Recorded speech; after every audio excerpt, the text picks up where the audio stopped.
பாருங்கள், இப்போ நம்ம டவுன் ஃபீட்ரு, இது வேட்டவலம் டவுன் ஃபீட்ரு 22 kV. இதில் இன்றைக்கி நம்ம ஒர்க் பண்ண போகிறோம் இந்த சைடு, ஆப்போசிட் சைடு. அதனால் இப்போ நம்ம எர்த்ராடு போட்டு இந்த லைனில் வேலை செய்ய போகிறோம். எர்த்ராடு எர்த்திங்காக தண்ணி ஆல்ரெடி ஊற்றியாச்சு, ஒரு குடம் தண்ணி. இப்படி கம்பி ஒரு 2 அடி ராடு அடிச்சுட்டு 2 அடி 3 அடி எவ்வளோ ஆகும் போது இறங்கிட்டு தண்ணி ஊற்றிடணும் எர்த்ராடுக்கு. எர்த்ராடு எர்த்திங்காக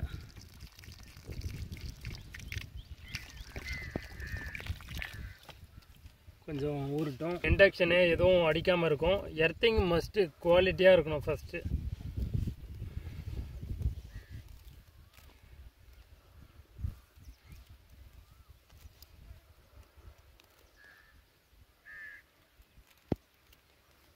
அதே போல் இந்த எர்த்திங்கும் நல்லா டைட்டாக நீங்கள் முறுக்கிறத பொறுத்து தான். எந்த அளவுக்கு தண்ணி ஈரப்பதமான இருக்கிற இடமா இருக்குமோ அந்த இடத்த சூஸ் பண்ணிக்கணும். இந்த இடம் ஃபுல்லாக காஞ்சிருக்கிறதால இது 2.5 அடி இந்த ராடு கம்பி 2.5 அடி கம்பி அடித்து இதே போல் 5 லிட்டருக்கு மேலே இருக்க தண்ணி அவ்வளோத்தனை ஊற்றிருக்கோம். நெக்ஸ்ட் வேறு எர்த்ராடை போடணும். இதே போல் கம்பம் எங்கேயாச்சும் பார்த்தீங்கன்னா தயவு செஞ்சு மாடு இப்படி கட்டாதீங்க. இது ஹெச்டி லைனு. இதே போல் நீங்கள் யார் இது நிறைய பேர் தப்பு பண்ணுறது இதுதான். கம்பத்தை பார்த்தா மாடு கட்டிடுறாங்க. இப்படி கட்டவே கூடாது. இதை யார் பண்ணாலும் இப்படி பண்ணாதீங்க யாராக இருந்தாலும்.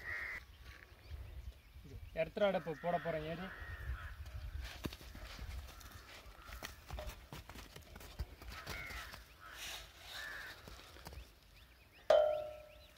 எர்த்ராடை போகும்போது பழுப்பு வெளியே இருக்கணும். இப்படி கை படாத மாரி கிட்ட இப்படி பின்னாடி டச் பண்ணி பார்க்கணும்.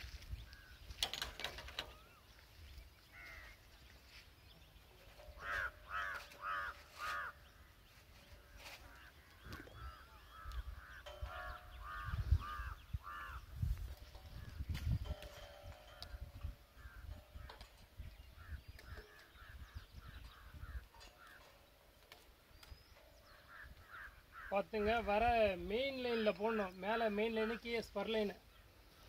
எர்த்ராடை போட்டாச்சு. இந்த சைடு போகிற ஜம்பரை இப்போ கட் பண்ணி விட போகிறோம். கட் பண்ணி ஃப்ரீ பண்ணி விட போகிறோம்.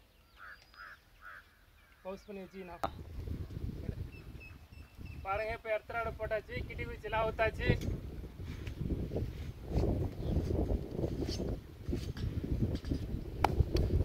வீட்டில் என்ன ஒர்க்குன்னு பார்த்தீங்கன்னா, அங்கே நம்ம ஜம்பர் பிரிச்சுட்டு எர்த்ராடு போட்டு வந்துட்டோம். எப்போயுமே வேலை செய்கிற முன்னாடி தான் எர்த்ராடு இருக்கணும். இங்கே பாருங்கள், ஒர்க் பண்ணுறாங்க பாருங்கள். இப்போ என்ன பண்ண போகிறாங்கன்னா, அந்த பழைய இன்சுலேட்டர்லாம் எடுத்துகிட்டு புது இன்சுலேட்டர் பாலிமர் இன்சுலேட்டர் மாற்ற போகிறோம்.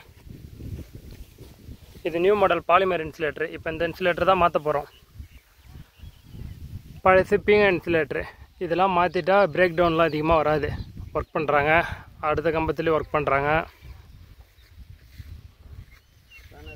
பாருங்கள், இந்த கம்பத்துலேயே ஒர்க் பண்ணுறாங்க பாருங்கள். பாலிமர் இன்சுலேட்டர் சேஞ்ச் பண்ணுறாங்க. நெக்ஸ்ட்டு அந்த கம்பம் இதான் ஒர்க்குங்க. சப்ஸ்கிரைப் அண்டு சப்போர்ட் பண்ணுங்கள் ஃப்ரெண்ட்ஸ்.